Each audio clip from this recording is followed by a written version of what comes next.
नमस्कार, आप देख रहे हैं अपने उत्तराखंड और मैं हूं आपके साथ प्रियंका तिवारी। शुरुआत करेंगे इस खास बुलेटिन की। उत्तराखंड के पूर्व मुख्यमंत्री त्रिवेंद्र सिंह रावत काशीपुर में मुरादाबाद रोड स्थित मंडी समिति के गेस्ट हाउस में पहुंचे, जहां पार्टी के स्थानीय पदाधिकारी और कार्यकर्ताओं ने उनका जोरदार स्वागत किया। इस दौरान मीडिया से रूबरू होते हुए पूर्व मुख्यमंत्री त्रिवेंद्र सिंह रावत ने कहा कि आगामी 10 मार्च को मतगणना के बाद चुनाव के नतीजे सामने आ जाएंगे और भारतीय जनता पार्टी एक बार फिर से प्रदेश में पूर्ण बहुमत के साथ सरकार बनाने जा रही है।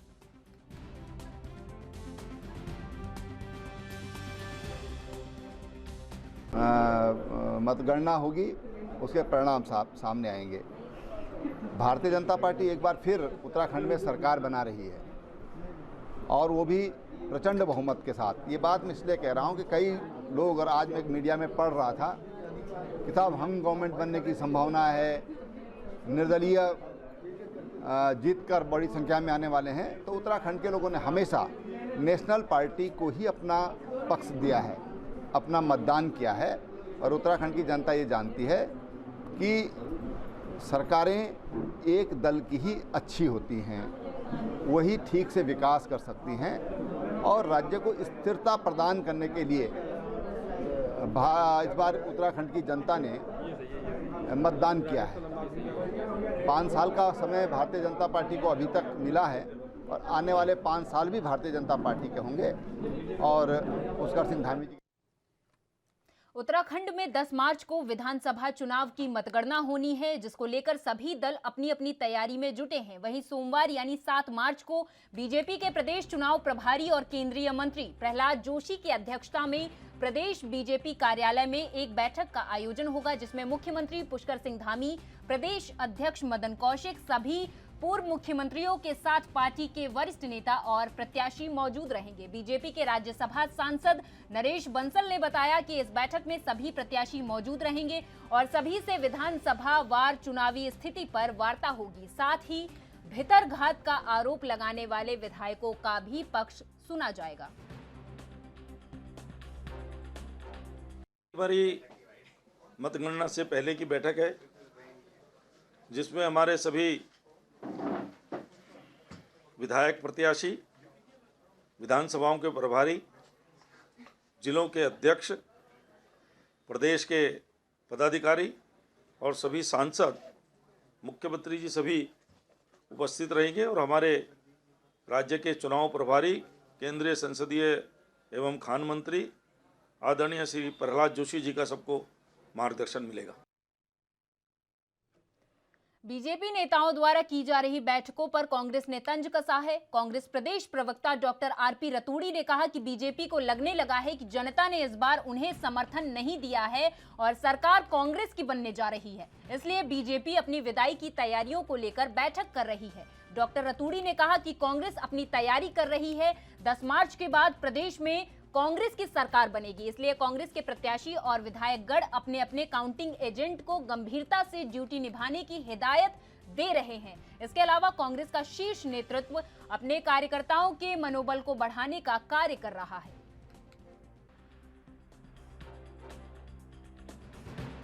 कर रही है, बैठक नहीं, बल्कि अब उनको लग गया है कि जनता ने हमको समर्थन नहीं दिया और सरकार कांग्रेस की बन रही है, तो वो विधायी बैठक होगी। कांग्रेस अपनी तैयारी कर रही है। 10 तारीख के बाद कांग्रेस की सरकार बन रही है और हमारे तमाम जितने भी विधायक प्रत्याशी थे वो अपने अपने काउंटिंग एजेंटों को बहुत गंभीरता से अपनी ड्यूटी निभाने की बात करेंगे और हमारे शीर्ष नेतृत्व एकजुट होकर के सारे कार्यकर्ताओं के मनोबल को बढ़ाने का काम कर रहे हैं।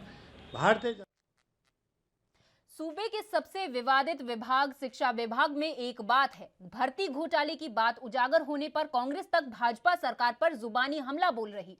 कांग्रेस के प्रदेश अध्यक्ष गणेश गोदियाल ने कहा कि भाजपा की सरकार में अक्सर इस तरह के घोटाले विभागों में होते हैं और जांच के नाम पर क्षेत्र में फायदे और आश्वासन मिलते हैं, लेकिन अगर प्रदेश में कांग्रेस की सरकार बनती है तो फिर हर घोटाले की जांच होगी और दोषियों को सजा दी जाएगी। चला है कि शिक्षा विभाग में तथाकथित रूप से कुछ अनियमितताओं पर कैग ने उन बातों को उकेरा है और उन पर कार्रवाई की अपेक्षा की है। ये सरकार से तो इस प्रकार की अनियमितताओं पर कार्रवाई की अपेक्षा करना स्वयं में बेईमानी है। लेकिन हमारी सरकार बनते ही विधानसभा चुनाव की मतगणना आगामी 10 मार्च को होगी, जिसको लिए पौड़ी के जिला निर्वाचन अधिकारी ने संबंधित अधिकारियों के साथ बैठक कर आवश्यक दिशा निर्देश दिए। जिला निर्वाचन अधिकारी डॉक्टर विजय कुमार जोगदंडे ने कहा कि इस बार मतगणना के समय से पूरा करने के लिए हर विधानसभा क्षेत्र में 4-4 कक्षों का गठन किया गया है, जिससे समय रहते मतगणना को पूरा किया जा सकेगा। उन्होंने बताया कि सुबह सबसे पहले बैलेट पेपर की मतगणना की जाएगी और उसके बाद ईवीएम मशीनों को खोला जाएगा। जिला निर्वाचन अधिकारी ने बताया कि मतगणना स्थल पर जाने के लिए 3 सुरक्षा घेरों को पार करने के बाद मतगणना स्थल पर पहुंचा जा सकेगा। इसके साथ ही बिना निर्वाचन आयोग के पास के मतगणना स्थल पर जाना असंभव होगा। समय जहां पर हमको ईवीएम काउंटिंग करनी है और जहां पर हमें पोस्टल बैलेट काउंटिंग करनी है, उस स्थान को मैंने आज निरीक्षण किया। वहां पर जो व्यवस्थाएं होती हैं, खास तौर पे काउंटिंग एजेंट्स के आने के लिए रास्ता होता है, हमारी टीम को जाने के लिए रास्ता होता है, उनकी चेकिंग की व्यवस्था होगी। साथ में वहां पर उनके जाने आने के लिए बैरिकेड्स की व्यवस्था की जाएगी, ताकि कोई भी व्यक्ति बिना वैध प्रमाण पत्र के अंदर एंट्री नहीं कर सकते हैं, प्रवेश नहीं कर पाएंगे। साथ में इस बार की काउंटिंग में हमने विशेष ये प्रयास किया है कि जो हमारा काउंटिंग का प्रक्रिया है वो समय से पूरा हो सके। उसके लिए हमने 4 कमरों की व्यवस्था किया है प्रति विधानसभा। इन 4 कमरों का जो प्लान होगा, इसको हम बाहर प्रदर्शित करेंगे ताकि आने वाले व्यक्ति को सहायता मिलेगी। इस बार जो भी काउंटिंग एजेंट नामित किए जाएंगे कैंडिडेट्स के द्वारा और प्रत्याशियों के द्वारा, उनको वैध प्रमाण पत्र जो अपना प्राप्त करना होगा। हमने सभी कैंडिडेट्स को और उनके जो इलेक्शन एजेंट्स होते हैं उनको एक पत्र लिख के अनुरोध किया है कि काउंटिंग से 72 घंटे पूर्व 5 बजे तक आपको जितने भी काउंटिंग एजेंट्स नामित करने होंगे, उनका आवेदन पत्र प्रारूप 18 पर भरकर देना होगा और 2 प्रतियों में देना होगा। संबंधित आरओ को ये प्राप्त हो जाना चाहिए। अगर ये प्राप्त नहीं हो देहरादून को स्मार्ट सिटी बनाने की प्रक्रिया 2017 से ही शुरू की गई थी, लेकिन 2022 तक 50 काम भी पूरा होता लोगों को नहीं दिख रहा। वहीं एक काम जरूर दिख रहा है, जिसमें स्मार्ट सिटी के नाम पर हर जगह सड़क पर गड्ढे खोदे दिखाई दे रहे। दूसरी तरफ अधिकारी स्मार्ट सिटी के काम से संतुष्ट नजर नहीं आ रहे, तो कहीं कहीं वह लीपापोती करने में भी जुटे हुए हैं। उनका कहना है कि कार्य लगभग संपन्न हो चुका है, लेकिन जब जमीनी स्तर से काम का मुआयना किया गया तो देहरादून पहले से भी बदसूरत नजर आ रहा। स्मार्ट सिटी के नाम पर 8 किलोमीटर सड़क बनाने की बात कही गई थी, जो कहीं से भी दिखाई नहीं दे रहा। वहीं इलेक्ट्रिक वायर को जमीन के अंदर देने की बात कही गई थी, लेकिन अभी भी पलटन बाजार तारों से लगा हुआ दिखाई दे रहा। दरअसल पलटन बाजार शहर का मुख्य बाजार है। वहां के व्यापारियों में स्मार्ट सिटी के घोटाले को और कार्य को लेकर काफी आक्रोश है। उनका कहना है कि स्मार्ट सिटी के नाम पर पलटन बाजार को दिल्ली और सूरत के बाजार जैसी बनाने की बात सरकार कह रही थी, लेकिन अब ये बाजार और बद से बदतर होते जा रहे। जो टाइल्स मार्बल लगाए गए हैं वो भी धीरे धीरे हट रहे हैं। कई साल हो गए स्मार्ट सिटी का काम करते हुए। जितने भी दुकानदार हैं इतने ज़्यादा परेशान कर दिया है कि दुकानदारों को लाखों रुपए का नुकसान हो गया है। दुकानों में धूल मिट्टी, और जो इन्होंने टाइलें लगाई हैं वो टाइलें भी हम 3 बार 4 बार इनका विरोध करने के बाद ये बदल चुके हैं। और आज भी आप देखो कि जो बीच में ये बना रखे इन्होंने, सब टूटे हुए हैं। हम इस स्मार्ट सिटी से बिल्कुल संतुष्ट नहीं है और मुझे उम्मीद नहीं है कि ये दोबारा से भी अगर कोई काम करेंगे तो अच्छी तरीके करेंगे, क्योंकि स्मार्ट सिटी का काम बिल्कुल बेकार हो रहा है और भ्रष्टाचार हो रहा है। मैं तो खुल के कहूँगा कि भ्रष्टाचार हो रहा है। 750 करोड़ रुपया अभी तक लग चुका है और धरातल पे कुछ नहीं दिखाई दे रहा। धरातल पे तो ये दिख रहा है कि उन्होंने, मेरे ख्याल से 1-2 करोड़ भी नहीं लग रहा जिस तरीके से दिख रहा है। सारी सड़कें टूटी हुई हैं, खड्डे हो रखे हैं, बिजली का जो काम नहीं हो रखा है, बिजली की जो तारे हैं उन्होंने अंडरग्राउंड कर दिए हैं। अब जो उन्होंने ये लगाए हैं बॉक्स लगाए हैं, बिजली बॉक्स इतने बड़े बड़े लगा दिए हैं कि जो 3-3 फुट की जिनकी दुकानें हैं उनके आगे लगाने के बाद दुकानें बिल्कुल बंद हो गई हैं। दुकानें इधर से नहीं दिख रही, उधर से नहीं दिख रही है। तो मैं कहता हूँ कि जी ये जो काम है बिल्कुल घटिया किस्म का हो रहा है और प्रशासन इसका दोषी है। प्रशासन मिला हुआ है, चाहे कोई भी अधिकारी हो, सब मिले हुए हैं, सब भ्रष्टाचार कर रहे हैं और माल को अंदर कर रहे हैं, चाहे उसमें कोई भी हो। जिस तरीके से बिना व्यापारियों से कोई राय लिए बिना कोई बात किए जिस तरीके से ये फीडर पैनल के नाम पर बड़े बड़े बक्से हमारी दुकानों के आगे लगा दिए गए और हमारी दुकानें पूरी तरीके से छुपा दी गई, आज उसके विरोध में कल हम माननीय मेयर जो हमारे अध्यक्ष हैं स्मार्ट सिटी के, उनसे मिले थे और उन्होंने बिजली विभाग के अधिकारियों से ये कड़े निर्देश दिए थे कि इस काम को व्यापारियों से बातचीत करने के बाद ही चलाया जाए और फिलहाल के लिए इसको रोक दिया जाए जब तक के लिए इसका कोई समाधान नहीं निकल रहा है। लेकिन उसके बावजूद भी इन अधिकारियों के अंदर इतनी हिम्मत और इतनी ताकत है कि हमारे मेयर के कहने के बाद भी ये कल रात में सर्जिकल स्ट्राइक की तरह यहाँ पर आकर चुपके से यहाँ 10-20 डब्बे और लगाकर चले गए। जो सुबह जब व्यापारी अपनी दुकान खोलने के लिए आए उसे देखकर आग बबूला हो गए और लिहाजा आप देख सकते हैं आगे डिवाइडर की तरह यहाँ बीच सड़क में उन डब्बों को रख दिया गया। कि मेरी जो शॉप है पटन बाजार से कोतवाली से लगती हुई है। स्मार्ट सिटी का कार्यक्रम पहले चला है घंटाघर से कोतवाली तक, जो कि पब्लिक को बहुत परेशानी हुई और सारे ही नाखुश हैं इससे, क्योंकि समय बहुत लगा है और इच्छा अनुसार दुकानदारों के काम नहीं हुआ है। क्या क्या काम नहीं हुआ? काम इसलिए नहीं हुआ है, एक तो वो टाइलें जो लगी हैं वो बिल्कुल उसमें सीमेंट नहीं पड़ा है, रेत ही रेत पड़ा है, वो उखड़ती जा रही है। ड्रेनेज सिस्टम प्रॉपर नहीं है, दुकानों के अंदर पानी घुस रहा है बारिश आने के ऊपर। सड़क का लेवल और दुकान का लेवल एक हो चुका है। अदरवाइज़ लेवल क्या है, सड़क का लेवल और दुकान का फुटपाथ का लेवल में डिफरेंस होना चाहिए ताकि देहरादून की बारिश उसको झेल सके। देहरादून में अच्छी खासी बारिश होती है, देहरादून वैली है, उसकी ढाल है, ढाल नीचे की तरफ है, तो पानी सड़क पे जब सड़क का लेवल और शॉप का लेवल एक ही हो जाएगा तो पानी अंदर जाएगा। अब सब दुकानदारों में अंदर कोई ऐसी शॉप नहीं है जिसका अंदर ही अंदर ड्रेनेज सिस्टम हो, सारा बाहर निकासी बाहर ही करनी है। तो जो शॉप है वो शॉप की ढाल अंदर की तरफ है तो पानी अंदर सारा तालाब बन जाता है, पहली परेशानी। दूसरी, अब इन्होंने कार्यक्रम शुरू करा है कोतवाली से नीचे, तो इनसे कमिटमेंट ये हुआ था कि 5 दुकानें आप करके दिखाओ हमें और हम उसका डेमो देखेंगे, वो हमें अच्छा लगेगा तो नहीं। उन्होंने हमारे से समय मांगा था 6 दिन का, आज हो गए हैं 13वां दिन, 12वां-13वां दिन है। 12वें-13वें दिन तक कुछ नहीं हुआ है, सिर्फ स्लैब पड़े हैं। और ड्रेनेज सिस्टम में ये कह रहे हैं कि हमने आरसीसी बनाई है, कोई बहुत अच्छी आरसीसी नहीं बनाई इन्होंने, सोबर सिंपल बनाई है। उससे कुछ मतलब हम ठीक है काम कर रहा है लेकिन मतलब इतने संतुष्टि नहीं है और समय के हिसाब से। उत्तराखंड में सी प्लेन उतरने का जनता का सपना जल्द पूरा होता दिखाई दे रहा। इसको लेकर प्रदेश की बीजेपी सरकार ने जो प्रस्ताव केंद्र सरकार को भेजा था उसे स्वीकृत कर अमली जामा पहनाना शुरू हो गया है। वहीं उम्मीद लगाई जा रही है कि उत्तराखंड के अन्य चिन्हित स्थानों के साथ ही ऊधम सिंह नगर में भी सी प्लेन उतरना जल्द ही शुरू हो जाएगा। बीजेपी विधायक अरविंद पांडे ने आज काशीपुर पहुंचते ही बताया कि ऊधम सिंह नगर के गुलर भोज और नानकमत्ता में 2 स्थानों पर सी प्लेन उतारने का प्रस्ताव भेजा गया था, जिसको स्वीकृति मिल गई है और जल्द इन स्थानों पर जनता को सी प्लेन की सौगात दी जाएगी। उन्होंने आगे कहा कि इससे उत्तराखंड के साथ साथ ऊधम सिंह नगर के पर्यटन को काफी बढ़ावा मिलेगा, तो वहीं आम जनमानस को भी सी प्लेन का लाभ मिल सकेगा।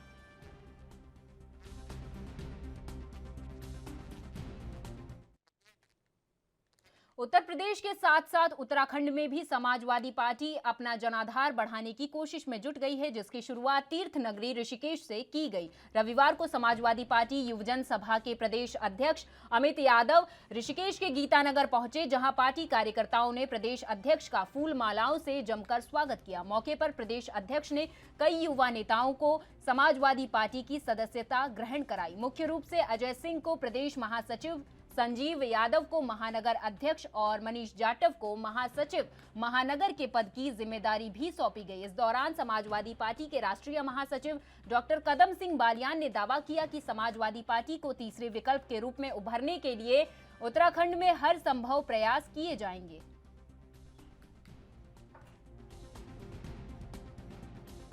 आज ऋषिकेश में हमारा आना हुआ। यहाँ पे कांग्रेस के और अन्य दलों से आए हुए लोग कुछ हमारे साथी हैं, उन्होंने पार्टी ज्वाइन की है यहाँ पे और जो है उन्हें पद भी दिया गया है।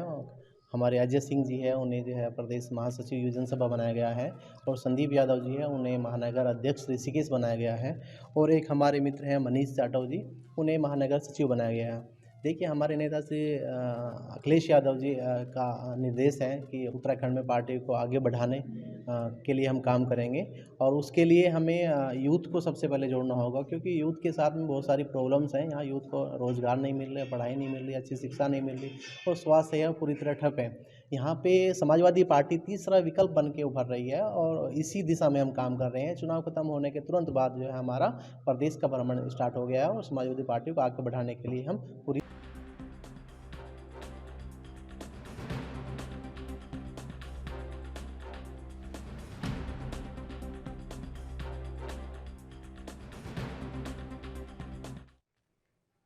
यूक्रेन रूस युद्ध के बीच नगर की छात्रा धैर्यवीर रोमानिया से सुबह अपने घर पहुंच गई हैं, जिससे परिवार में खुशी का माहौल है। छात्रा और उसके परिजनों ने रोमानिया में शरण देने वाले परिवार और भारत सरकार का आभार जताया। घर पहुंचे छात्र छात्राओं की कुशल क्षेम के लिए जहां बीजेपी की कार्यकर्ता हर छात्र के लिए घर पहुंच रहे, वहीं आस पड़ोस में समाज सेवी कार्यकर्ता बच्चों का स्वागत कर रहे और हौसला अफजाई करते नजर आ रहे हैं। तो वहीं परिजन अपने बच्चों को अपने पास पाकर काफी खुश नजर आ रहे हैं।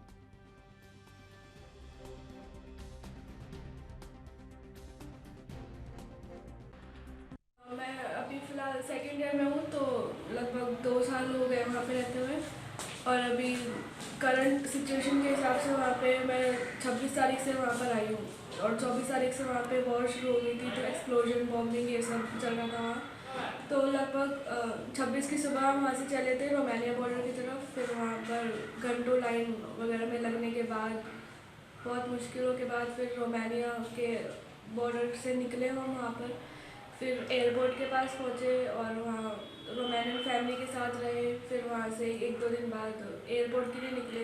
वहाँ पे सारी मदद सरकार के द्वारा ही है। उन्होंने एम्बेसी से बात करी, रोमानियन एम्बेसी, यूक्रेन एम्बेसी और रशियन से भी, कि हम लोगों को वहाँ से सेफली निकाला जाए। और फिर वहाँ पर उन्होंने प्लेन्स अवेलेबल कराए। इनफैक्ट C-17 एयरक्राफ्ट, उससे भी बच्चे आए हैं। कितने छात्र आपके साथ आए हैं? जिस दिन मैं निकली उस दिन लगभग हज़ारों बच्चे उस शहर से निकले थे मेरे साथ।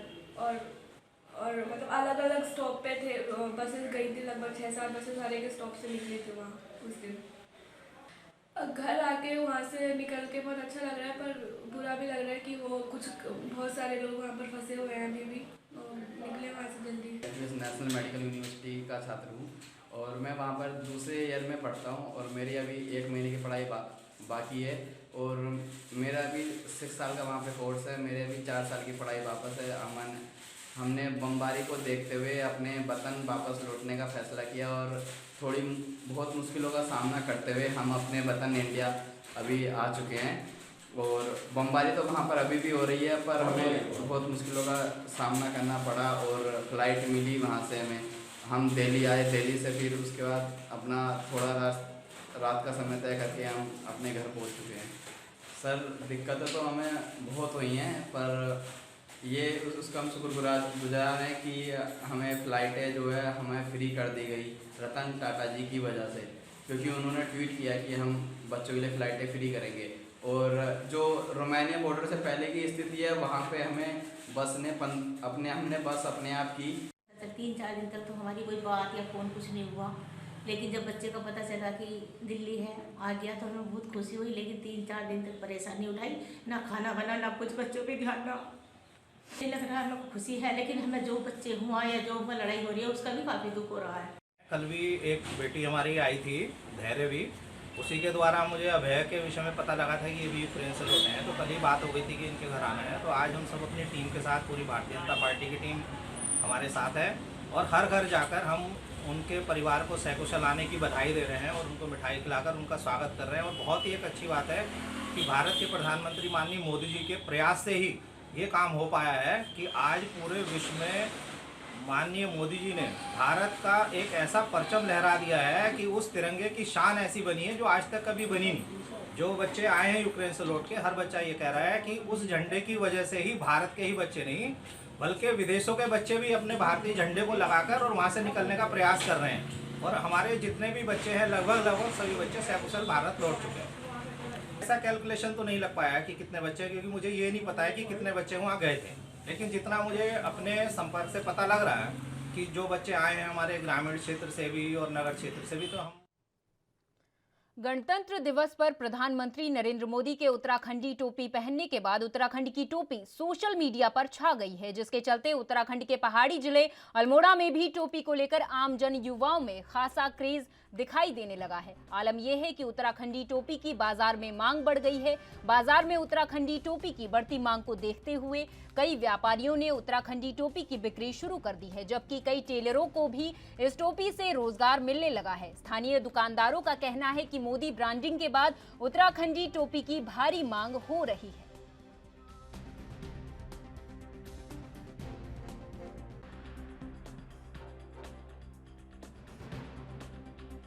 हर प्रकार की कैप बेचते हैं, हिमाचली कैप, कुमाऊनी कैप और पी कैप्स वगैरह और चीज़ें बेचते रहते हैं। ये कुमाऊनी कैप पिछले काफ़ी टाइम से हम बेचते रहते हैं, लेकिन इसकी जो क्रेज़ बढ़ा है ये मोदी जी के पहनने के बाद इसका क्रेज़ बढ़ गया है। अब इसमें थोड़ा सा फेरबदल करके जो हमने कैप बनवाई हैं ये अब रोज़ लोगों की डिमांड, जवान बुढ़ा सब लोग इसको पसंद कर रहे हैं। मोदी जी ने जब से ये टोपी को पहना हुआ है, उत्तराखंड के तक ये टोपी के प्रति एक बहुत लोगों में, यूथ में सबसे ज़्यादा प्रभाव पड़ा है।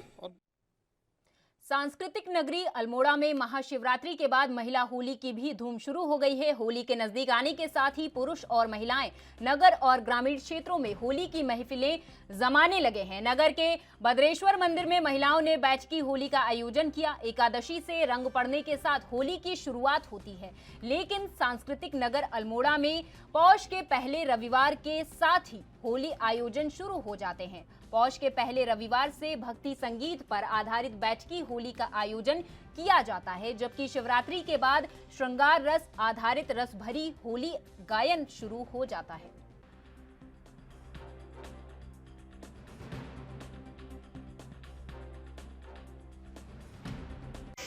महिलाओं की होली मतलब एक अलग तरीके की होती है, क्योंकि आदमियों के बीच में होली नहीं कर पाते हैं, तो इसलिए जब महिलाएं होली करती हैं खुले ढंग से करती हैं, क्योंकि आदमियों के बीच में ना थोड़ी शर्म सी महसूस होती है, कुछ होता है, लेकिन औरतें जब अकेली होली करती हैं तो उसमें मतलब खूब रंगत से होली की। विधानसभा चुनाव के परिणाम आगामी 10 तारीख को घोषित होने जा रहे हैं। इससे पहले सभी राजनीतिक दल के नेता अपनी अपनी पार्टी की जीत का दावा करते हुए नजर आ रहे। यहां वरिष्ठ कांग्रेस नेता और पूर्व दर्जा राज्य मंत्री गोपाल रावत ने प्रदेश में कांग्रेस पार्टी की जीत का दावा करते हुए कहा कि सूबे की जनता ने परिवर्तन के लिए वोट दिया और आगामी 10 मार्च को कांग्रेस को करीब 42 से 48 सीटों पर विजय मिलेगी, जिसके बाद प्रदेश में कांग्रेस की सरकार बनेगी। उन्होंने कहा कि पूर्व मुख्यमंत्री हरीश रावत ही कांग्रेस से मुख्यमंत्री का चेहरा होंगे, जिसके बाद प्रदेश में विकास के नए आयाम स्थापित होंगे। उन्होंने कहा कि लालकुआं मॉडल विधानसभा बनेगी। उन्होंने कहा कि मुख्यमंत्री हरीश रावत द्वारा लालकुआं के लोगों मालिकाना हक, बिंदुखत्ता को राजस्व, गांव दर्जा सहित कार्य पूरे किए जाएंगे। लालकुआं विधानसभा से जीत रहे हैं बहुमत के साथ में, और उत्तराखंड में कांग्रेस बहुमत के साथ में 48 सीटों में जीत रही है और हरीश रावत जी उत्तराखंड के मुख्यमंत्री बनने जा रहे हैं। फिर लालकुआं का विकास तो चौमुखी विकास होगा। लालकुआं में रावत जी ने पहले ही कह रखा था, लालकुआं में जितने भी कार्य रुके हुए हैं ये सब कार्य में पूर्ण रूप से चौमुखी विकास लालकुआं का करूँगा। और जनता ने भी भली भांति रूप से सोचा कि हरीश रावत जी एक ऐसे चेहरे हैं, इन्हीं को मतदान करना है और यही चौमुखी विकास। अल्मोड़ा जिले की विकास खंड सल्ट के कुपी गांव में महिला को बीते मंगलवार को बाघ ने मार दिया। आक्रोशित ग्रामीणों ने बुधवार को नेशनल हाईवे जाम कर दिया। वन विभाग ने बाघ को पकड़ने के लिए वन विभाग के गांव में 2 पिंजरे लगा दिए गए। बाघ की आवाजाही जानने के लिए वन विभाग क्षेत्र में ट्रैप कैमरा लगाने की तैयारी चल रही है। ग्रामीणों की सुरक्षा के लिए 2 रेंजों के 20 वनकर्मी क्षेत्र में लगातार गश्त कर रहे हैं। आक्रोशित ग्रामीणों की मांग पर वन विभाग ने बाघ को पकड़ने के लिए क्षेत्र में 2 पिंजरे लगाए हैं। बीते बुधवार रात से क्षेत्र के लोगों में बाघ के प्रति दहशत बनी हुई है। बाघ की आवाजाही का पता लगाने के लिए वन विभाग क्षेत्र में ट्रैप कैमरा लगाने की तैयारी भी कर रहा है।